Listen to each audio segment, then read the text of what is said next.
చాలామందికి బ్రేక్ఫాస్ట్లోకి దోశ అంటే చాలా ఇష్టం ఉంటుంది కదా. రొటీన్గా చేసుకునే దోశలు కాకుండా ఇలా హెల్తీగా ఒకసారి ట్రై చేసి చూడండి. చాలా అంటే చాలా టేస్టీగా ఉంటాయి. బీపీ షుగర్ పేషెంట్స్ కూడా హ్యాపీగా తినేయచ్చు. బొబ్బర్లను ముందుగా నానపెట్టుకోవాలి. నైట్లో నానపెట్టుకొని మార్నింగ్ గ్రైండ్ చేసుకుంటే సరిపోతుంది. దీనిలోకి పచ్చిమిర్చి, అల్లం, జీలకర్ర వేసుకొని గ్రైండ్ చేసుకోవాలి.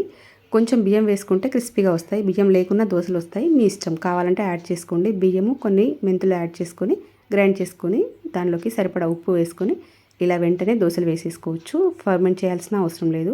చాలా టేస్టీగా ఉంటాయి, క్రిస్పీగా మంచి కలర్తో చాలా అంటే చాలా బాగుంటాయి. హెల్త్ కాన్షియస్తో వెయిట్ లాస్ అవ్వాలనుకున్న వాళ్ళు రైస్ తక్కువ తింటుంటారు కదా, ఇలా ట్రై చేయండి. చాలా సింపుల్గా చేసుకోవచ్చు.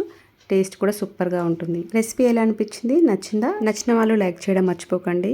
కొత్తగా ఈ వీడియోతో నా ఛానల్ చూస్తున్న వాళ్ళు ఒకసారి ఛానల్ చెక్ చేసి మీకు కంటెంట్ నచ్చితేనే సబ్స్క్రైబ్ చేసుకొని మరిన్ని మంచి వీడియోల నోటిఫికేషన్ కోసం బెల్ ఐకాన్ క్లిక్ చేయండి. Thank you.